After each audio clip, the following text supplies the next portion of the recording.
You are currently living in a cage that you cannot see. Touching bars you cannot feel.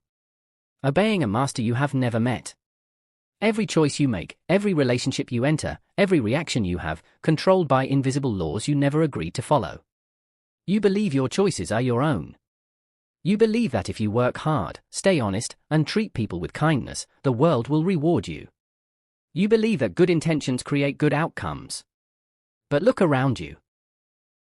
Look closely at who is actually winning in life. Is it the transparent person who shares everything? Is it the one who is always available, always helpful, relentlessly kind? Or is it the one who holds back? The one who calculates? The one who seems to operate by an entirely different set of rules? 500 years ago, a man named Niccolo Machiavelli sat in exile and wrote down a truth so cold, so brutal, and so undeniable that the Catholic Church tried to ban his work. The prince was condemned, burned, and hidden from the masses. Why? Because Machiavelli didn't write about how the world should be. He wrote about how it is. He understood something that most people spend their entire lives refusing to see: human nature is not driven by morality. It is not driven by fairness or justice or karma. It is driven by power, fear, desire, and ruthless self-interest. And here's the part that changes everything: if you ignore these forces, you become their victim. But if you understand them, you become their architect. Most people move through life as player 2 in their own game. They react instead of act. They defend instead of attack. They wait for permission instead of seizing opportunity. They are being controlled by unseen laws of psychology, laws that dictate who gets respect, who gets loved, who rises to power, and who gets left behind to wonder what went wrong. Today, we are going to dismantle the illusion. We are going to walk through the 7 Machiavellian laws that are secretly controlling your life right now. These are not tips. These are not life hacks. These are the invisible operating system of human hierarchy. By the end of this video, you will have a choice. Continue to be the pawn moved by invisible hands, or cut the strings and finally see the board. But I'm giving you a warning right now: once you see these laws, you cannot unsee them. Once you recognize the patterns, every interaction will reveal itself. Innocence, once lost, can never be recovered. You cannot go back to sleep. Law 1, the economics of scarcity. The first law is the foundation of all social value, and it is the one you violate every single day. Respect is not a product of generosity. It is a product of scarcity. You have been conditioned to believe that to be valued, you must be present. You must be available. You must answer the text immediately, pick up every phone call, show up to every event, and offer your energy the moment it is requested. You think this makes you reliable. You think this makes you a good person. It does not. It makes you cheap. Basic economics rules the human soul just as it rules the market. Water is essential for life, yet it flows from every tap and costs almost nothing. Diamonds are functionally useless, yet they are worshipped because they are rare, hidden, and difficult to obtain. When you are always available, you become water. You are necessary, perhaps. But you are not respected. You are consumed. You are taken for granted. And here's what nobody tells you: when the tap finally runs dry, people don't feel gratitude for what they had. They feel anger that the service has stopped. Machiavelli understood this instinctively. He wrote that the prince who is seen too often becomes ordinary. The leader who is always accessible loses his aura of power. Observe the dynamics in your own life. Who is the person you obsess over? Is it the one who texts you back instantly with paragraphs of reassurance? Or is it the one who takes hours to respond, whose validation feels earned, whose attention feels like a spotlight that could turn away at any moment? The human brain is wired to chase what retreats. It's the cat and string theory of psychology. Drop the string, and the cat loses interest. Pull the string away, and the cat pounces. To master this law, you must learn the discipline of strategic absence. This is not about playing games. It is about understanding the weight of your own existence.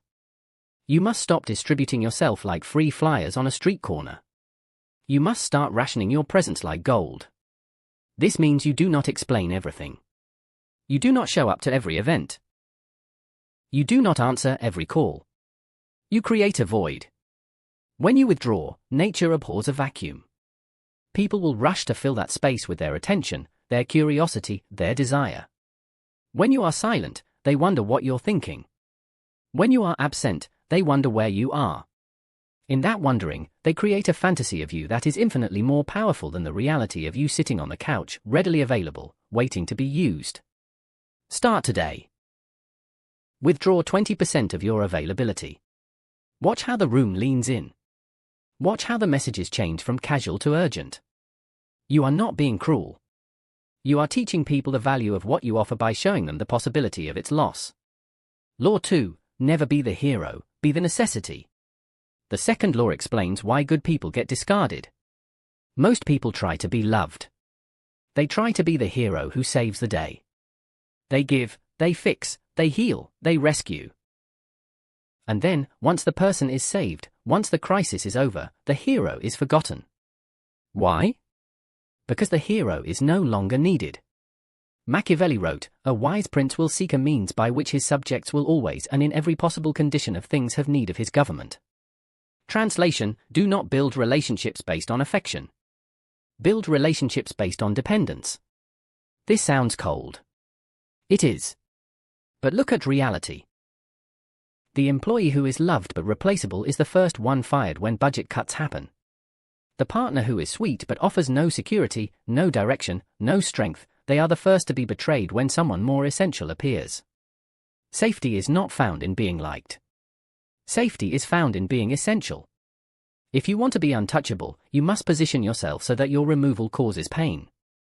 You must become the architect of the other person's stability.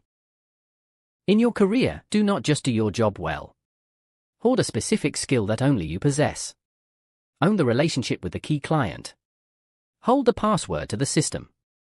Make it so that if you leave, the building shakes. In relationships, this is more subtle. It's not about financial control. It's about emotional and psychological necessity. Be the only one who truly understands their deepest ambition. Be the only one who can calm their specific anxiety. Be the source of clarity they cannot find anywhere else. When you become the source of their stability, they cannot afford to lose you. Love is volatile.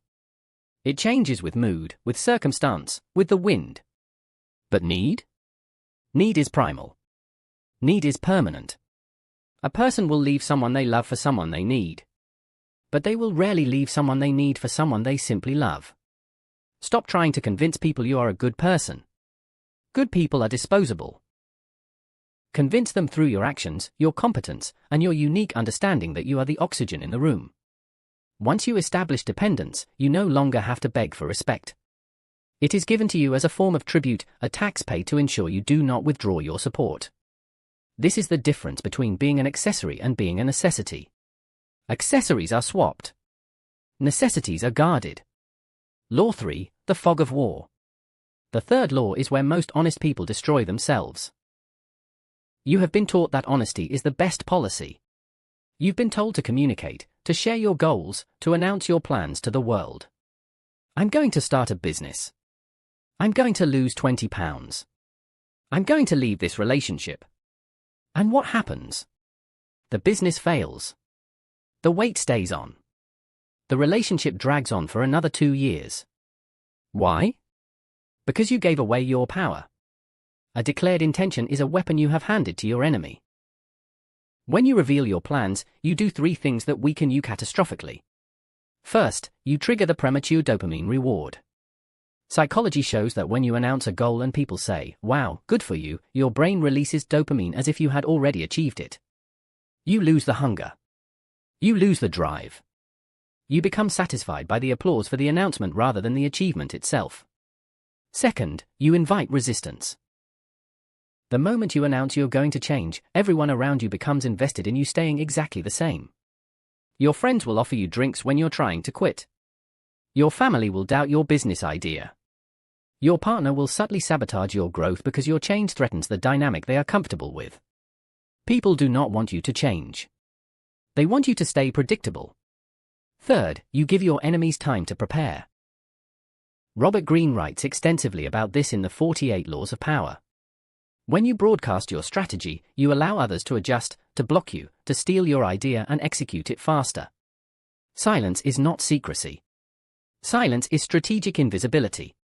Machiavelli himself practiced this law.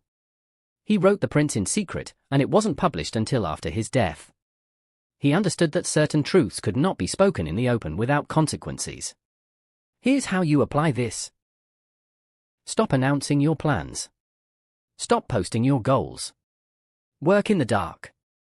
Let people see the result, not the process. When someone asks what you're working on, be vague. I'm exploring a few things. I'm making some changes. That's it. No details. No timelines. No grand declarations. Move in silence. Let your success make the noise. Law 4 are the law of asymmetry. The fourth law is the most uncomfortable truth in human relationships: the person who cares less controls the relationship. Always. In every negotiation, every romance, every friendship, every business deal, there is a power imbalance. And that imbalance is determined not by who is smarter, not by who is richer, but by who needs the outcome less. This is why begging never works. This is why chasing someone who pulls away only makes them run faster. The moment you reveal that you need something more than the other person needs you, you have surrendered control. You become the supplicant. You become the one who compromises, who apologizes, who accepts less than you deserve. Carl Jung wrote about the shadow self, the parts of ourselves we hide because they feel unacceptable.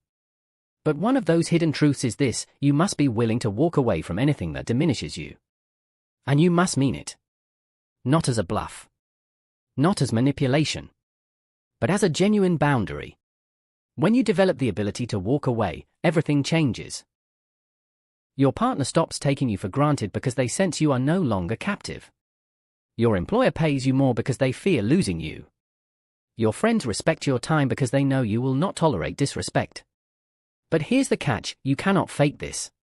People can smell desperation. They can sense when your threat to leave is empty. The only way to master the law of asymmetry is to genuinely build a life where you do not need anyone more than they need you.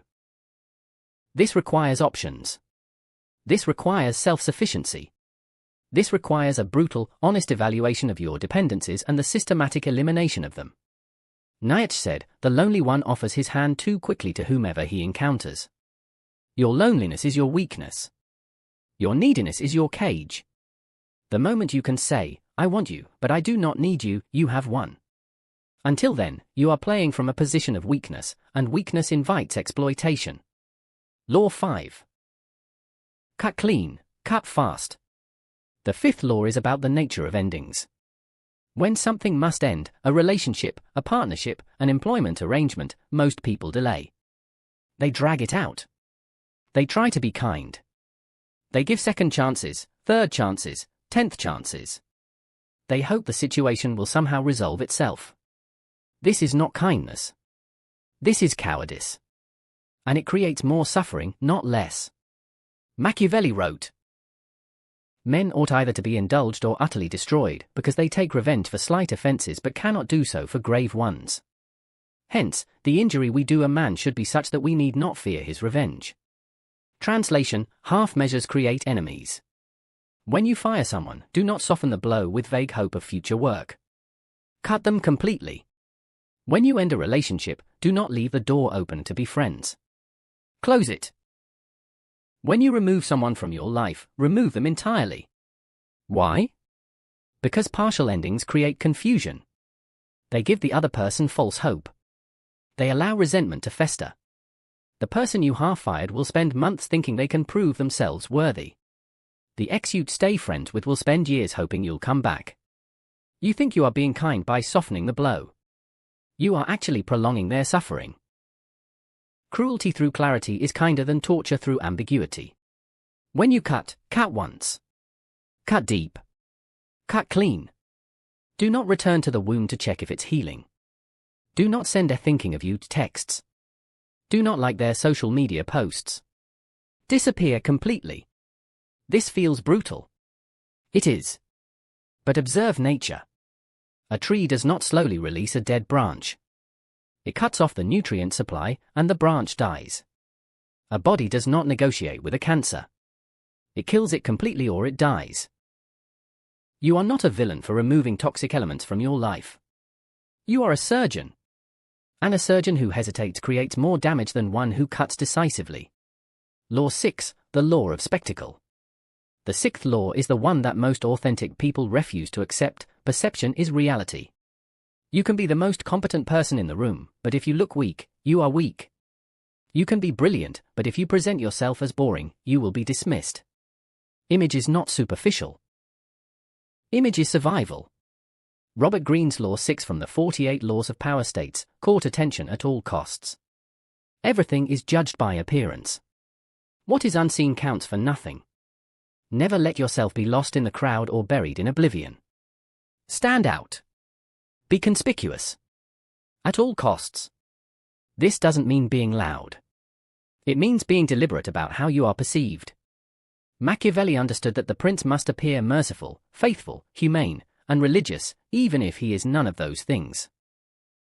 Because people judge by appearances, and very few ever get close enough to see the reality. Your image is a weapon. How you dress, how you speak, how you carry yourself, these are not minor details. They are strategic decisions. A person who dresses sloppily signals they do not respect the situation. A person who speaks hesitantly signals they do not deserve authority. A person who apologizes constantly signals they are beneath you. Here's the exercise. Eliminate these phrases from your vocabulary. I'm sorry, does that make sense? Can I just ask? No worries. These are submission signals. They communicate that you do not believe you have the right to exist, to speak, to take up space. Replace them with power language. Instead of I'm sorry, say thank you for your patience. Instead of does that make sense, say let me know if you need clarification. Instead of can I just ask, say I have a question. The difference is subtle, but it is the difference between asking for permission and taking up space. Create an image of mystery. Do not be the person who posts every meal, every emotion, every mundane thought on social media. That is not authenticity. That is banality. Curate your image so that people see only what you want them to see: competence, strength, purpose. This feels fake to you. Good. That means you're still clinging to the idea that your inner self is enough. It isn't. Your inner self is for you. Your outer self is a weapon for the world. Sharpen it. Polish it. Use it. If you do not define your image, your enemies will define it for you. And they will not be kind. Law 7, master the art of timing. The final law is the one that binds all the others together. It is the mastery of time. The amateur is always in a hurry. They are frantic, reacting to emails, reacting to insults, reacting to the ticking clock. They are always busy, yet they never seem to arrive. Hurry creates a lack of dignity. Hurry betrays a lack of control. Machiavelli spoke often of fortuna, luck, and virtù, skill. He described fortune as a violent river, unpredictable and powerful. You cannot control the river, but you can control when you put your boat in the water. The law of timing dictates that patience is a weapon, not a virtue. Most of your mistakes in life came from impatience. You sent the angry text too soon. You took the first job offer because you were scared. You committed to a relationship too quickly because you wanted validation. You quit the project just before the breakthrough. You are fighting against time, and so you are losing. To become Machiavellian is to step outside the frantic ticking of the clock. You must learn to sit in the tension. When someone insults you, the instinct is to snap back immediately. The time master waits. He looks at the person. He lets the silence stretch until it becomes uncomfortable. He smiles. And then maybe he speaks. Or maybe he doesn't. By waiting, he signals that he is not a slave to the other person's provocation. In negotiation, the one who is willing to wait the longest wins. If you need the deal now, you will pay a premium. If you can wait a month, they will pay you. This requires a cold suppression of your anxiety. You must train yourself to hold your breath underwater. Observe the lion. It does not run around the savannah chasing every gazelle. It lays in the grass. It watches. It waits. It conserves energy. It waits for the one moment where the prey is vulnerable and the wind is right. And then, like Law 5 teaches, it strikes all at once. Stop trying to force the harvest. You cannot pull the plants up from the soil to make them grow faster. You will only kill them. Analyze the cycles of your life. There are times to be aggressive and times to retreat and sharpen your blade. If you attack when you should retreat, you will be destroyed. If you retreat when you should attack, you will miss the throne. How do you know the difference? By detaching. By stopping the emotional rush. By looking at the board not as a participant but as a player moving pieces. Control time, and you control the outcome. The 7 laws recap. Script, you have now seen the 7 laws. Scarcity. Value is created by withdrawal, not by availability. Dependence. Safety comes from being needed, not from being loved. Concealment. Never reveal your plans until they are already executed. Asymmetry. The one who cares less controls everything. Cruelty. Cut clean, cut fast, and never look back. Spectacle. Perception is reality. Control your image or be controlled by others' perception of you. Timing. Patience is the ultimate predator. Wait for the perfect moment, then strike decisively. These laws are not nice. They are not what you learned in school. They contradict everything society tells you about being a good person, a team player, a decent human being. But ask yourself, who taught you those rules? Was it the people who wanted you to be powerful? Or was it the people who wanted you to be compliant, predictable, and easy to control? Society needs workers. It needs bees who sacrifice themselves for the hive. It needs people who are generous, available, honest, and blindly loyal. It trains you to be a sheep because sheep are easy to shear and easy to eat. But you feel something different, don't you? That's why you're still here. You feel that the role of the sheep does not fit. You are tired of being sheared. You are tired of watching others win while you play by rules that only apply to you. To apply these laws is to step out of the herd. It is to accept that you might be called cold. You might be called manipulative. You might be called Machiavellian. Wear those titles like armor. Because the alternative is to remain a victim of those who do understand these laws. The world is divided into those who play the game and those who are played, pieces in someone else's game. There is no third option. You cannot opt out. Gravity pulls you down whether you believe in it or not. Power dynamics control your life whether you acknowledge them or not. The only choice you have is whether you want to be the hammer or the anvil. When you start applying these laws, your reality will shift. People will respect you more, but they will understand you less. You will have more control, but you will feel more alone. You will see the strings on everyone else, and you will realize how blindly they dance. It is a lonely path. But it is the only path that leads to sovereignty. You are no longer a child waiting for the world to be fair. You are an architect building a fortress in a world that is fundamentally unfair. Build it strong.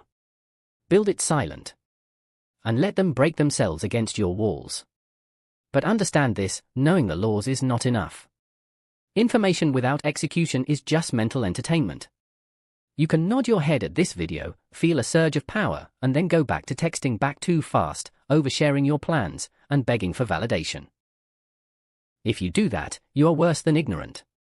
You are a coward. The real test is not in the understanding. It is in the application. It is in that split second when your phone buzzes and you want to pick it up immediately, but you don't. It is in that moment you want to announce your new project, but you keep your mouth shut.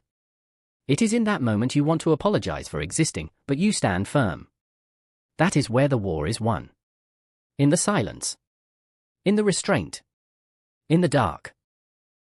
Most people will watch this and change nothing. They will return to the comfort of their cage because the cage is safe. The cage is warm. Are you most people? Or are you ready to cut the strings and finally see the board?